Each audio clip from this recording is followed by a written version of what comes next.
Wolverines!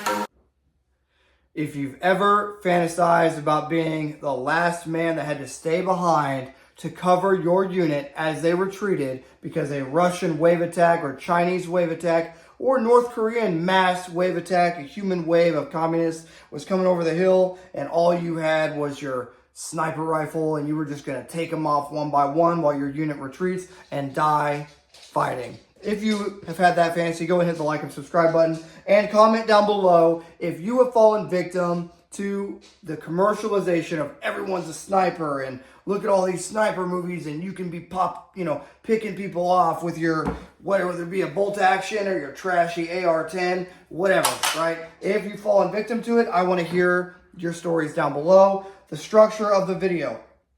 The beginning of this video, I'm going to talk about the commercialization, both optic and gun companies trying to convince you to waste money on stuff you don't need when you could just be getting further training and better, getting better with your standard AR-15 rifle or your Glock 19 or whatever you choose to carry. That is going to be the beginning of this video. The vast majority of this video is going to be talking about scout section implementation, that's snipers, by the way, and designated marksmen, okay? So I'm going to be talking to you about the actual tactical side of it as well as the commercial side of it. So you'll get everything in one video. What does that mean? That means you're stuck here with me for the next probably 10 to 15 minutes talking about sniper stuff, right? So before we get into it, Patreon. If you want to support the channel, go over, join the Patreon. That is the only way that I get funding. Most of my videos have no monetization at all because it's gun content and training content. So if you want to support this channel, you need to go over and become a member of the Patreon. If you enjoy seeing content here and you want to continue seeing it, join the Patreon and get you access to our closed Discord server where we stay up late and talk about why the Sniper Fantasy is just a bunch of commercial BS. But I'm going to teach you about the implementation.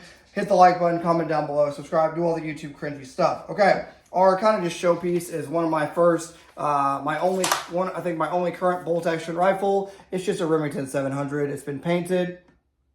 Boom, we'll give you that good with the Remington 700. I have a Vortex something or other on top of this gun. It's in 30-06 because I am from the Midwest, we'll just say, and that was the predominant caliber at the time. Now, a lot of guys from where I'm from will buy a bolt action rifle. They'll watch Chris Kyle kill a bunch of enemy combatants in the movies, and then they think they're a sniper. Let's talk about it. So the proliferation of gun companies pushing their trash AR-10s. Now, not all AR-10s are trash. I should say that up front. But a lot of them are, and a lot of them require special tuning and adjusting the gas just right, both for suppressed and unsuppressed, to get it to run perfectly. So what you're seeing a lot in the gun community or the commercialized side of advertising is gun companies and optics companies want you to buy their trash LPVO, unless it's like a Night Force or a good one. Or a Leupold. They want you to buy their trash mid LPVO, kind of like this one right here.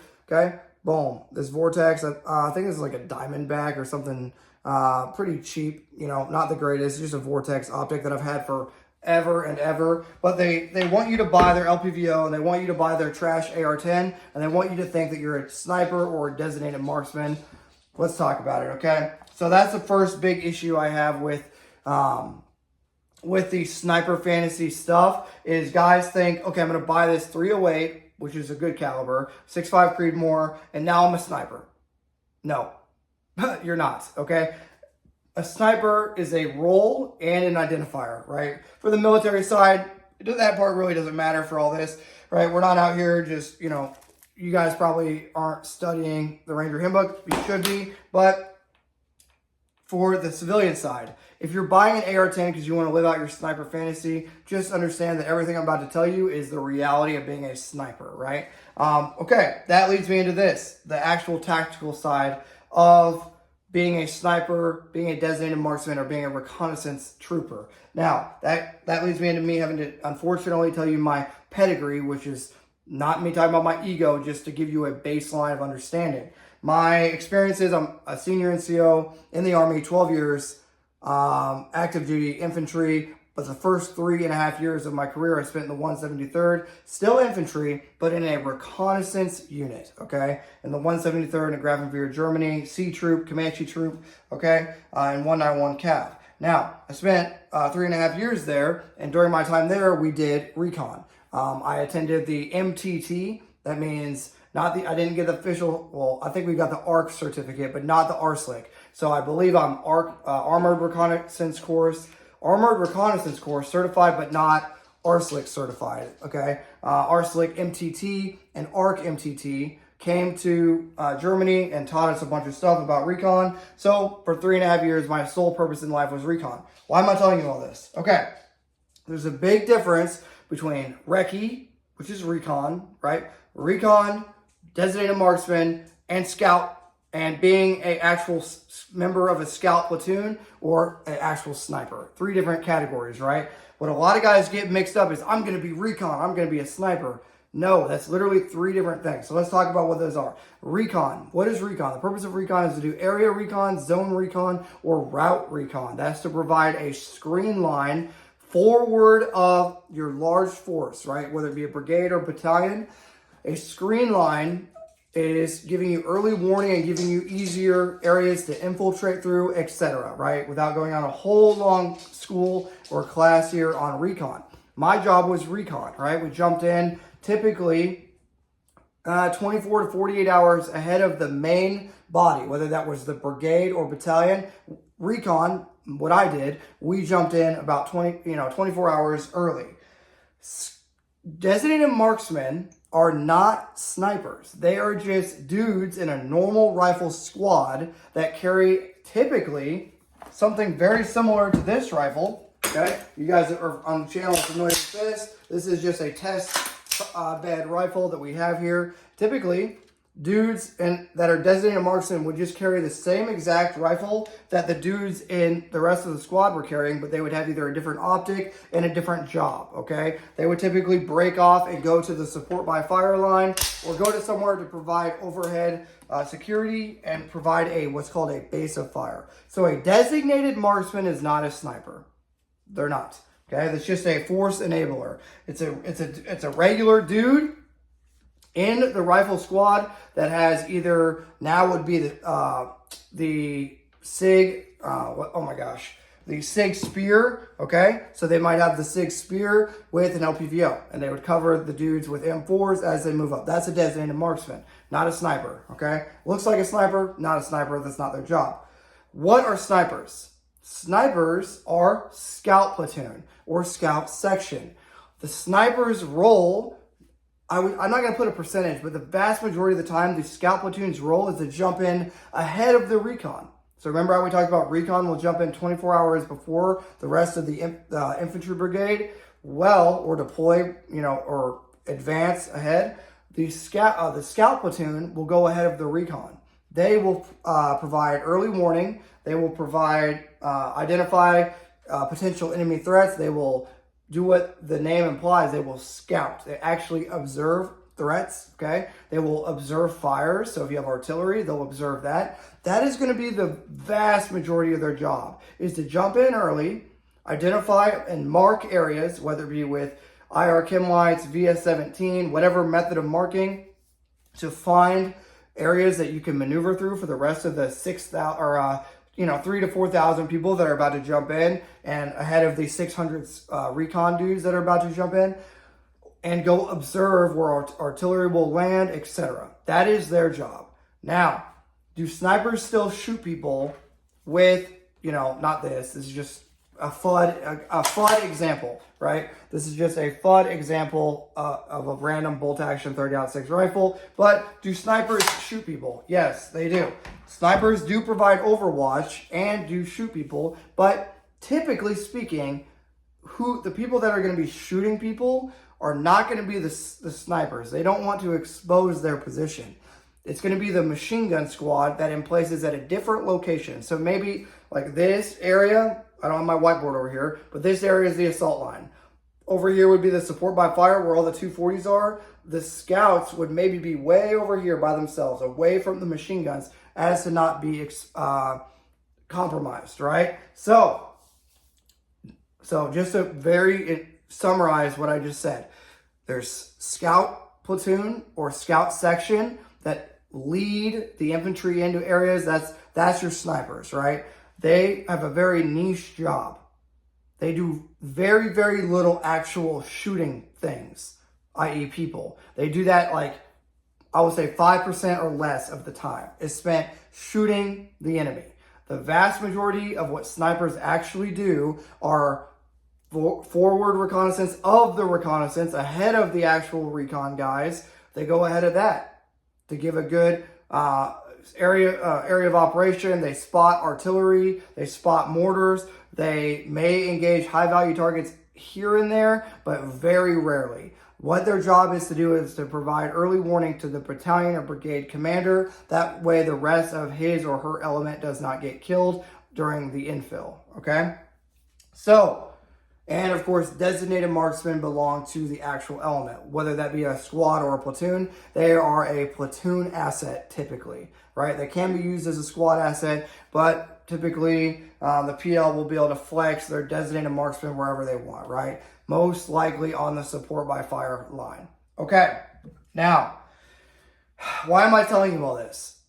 I would rather you guys, especially the guys that are serious about this, I would rather those guys spend more time getting really, really good with their actual rifle. Whatever your actual rifle looks like, I would rather you spend a lot more time getting good with that gun rather than waste money on this weird AR-10 side quest, right? FAL, AR-10, SCAR heavy, whatever, you name it. I would rather you spend a lot more time getting good with the gun you're actually going to use, okay? And the gun you're actually going to use is probably chambered in 5.56, and it probably has a 16, 20-inch or 10.3-inch barrel, and that is the gun that you need to get really, really good with fighting with, is your carbine, i.e. your rifle, okay?